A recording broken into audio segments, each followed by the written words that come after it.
Hello, my name is SonnyD. The D stands for whatever Beyonce does. Which was more culturally significant, the Renaissance or Single Ladies by Beyonce? They both have their period. They both have their time. Beyonce I'm rather fond of, but what the Renaissance was trying to do was to reform culture as a whole. And whatever Beyonce does, I don't think she's quite got that ambition. So what, the work of a few straight white men just blows Beyonce out of the water? Is that what you're saying, on camera? Today I'm going to be recapping / reviewing the first episode of DC's Doom Patrol Season 4 on HBO Max.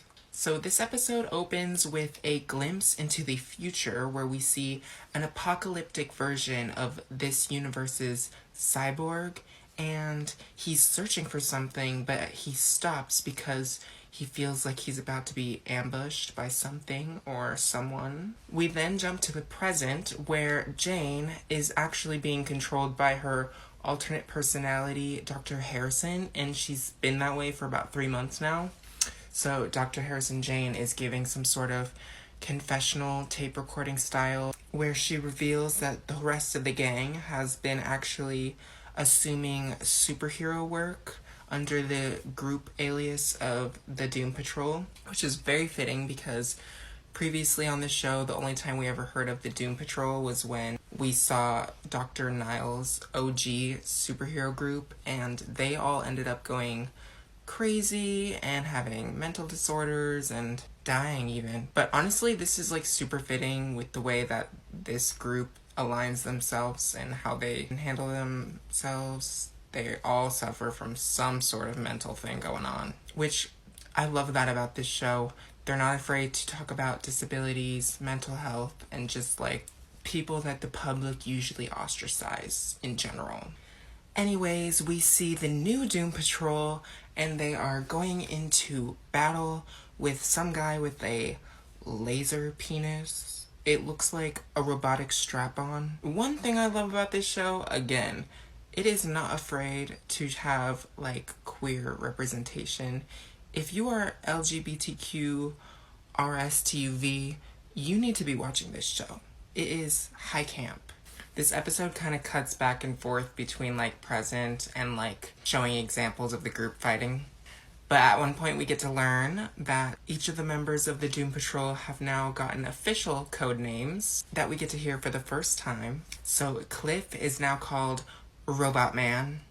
I know, original and on the nose. Jane, who is currently being operated by Dr. Harrison, her code name is Crazy Jane. Larry, who is always complaining, and no, that's not why he's called this, but Larry is called Negative Man.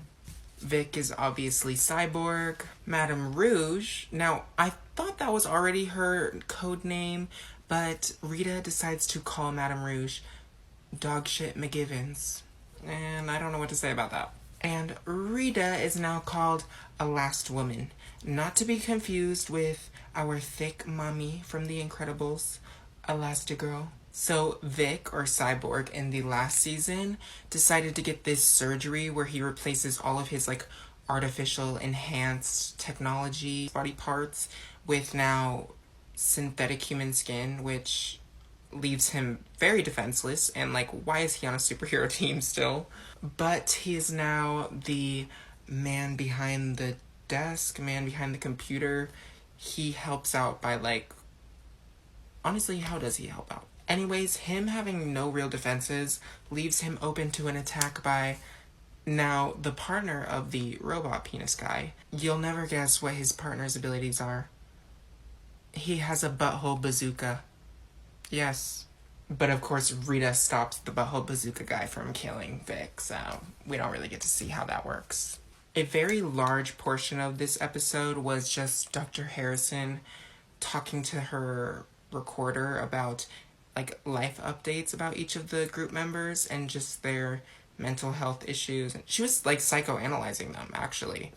She's talking about their, like, physical tendencies and whatnot. As for Dr. Harrison herself, well, Jane is still in the underground in her mind, and she is still wondering, and she really doesn't know what has happened to Kay, the OG personality of Jane's body. For anyone who doesn't know and just decided to watch this, Kay, yeah, she is the original personality within Jane, and through trauma, she had her mind spliced, and now she has, like, I don't know, 70 something, infinite something personalities, alternate personalities inside of her head. And they all have different powers. Okay, so another update. Cliff, or Robot Man, he ends up getting a new hand because he lost one in the last season, or most of his body in the last season. But his new hand actually allows him to feel things, and the first thing he wants to feel is his grandson. So he asks the team if they can go on a trip to Florida so he can touch his grandson. I'm quoting that, okay? I never came up with that. Anyways, instead of, like, I don't know, hopping on a bus, a train, a plane, they decide to take a time machine and hope that they can travel 5 minutes into the future into Florida. And, of course, that goes awry. And they end up being sent to that futuristic apocalypse scenario from the beginning of the episode. In this apocalyptic future, we basically learn that the Doom Patrol in the last season, when they had turned into zombies, they also released a bunch of monster butts. And the thing that is terrorizing this universe's future apocalypse is a bunch of zombie butt monsters. Yes, I said that right. Zombie butts are terrorizing the world in the future. And in this future, basically every Doom Patrol member is dead. And the present Doom Patrol, they go and try to talk to their future selves that are dead ghosts and figure out what went wrong and how they can stop it.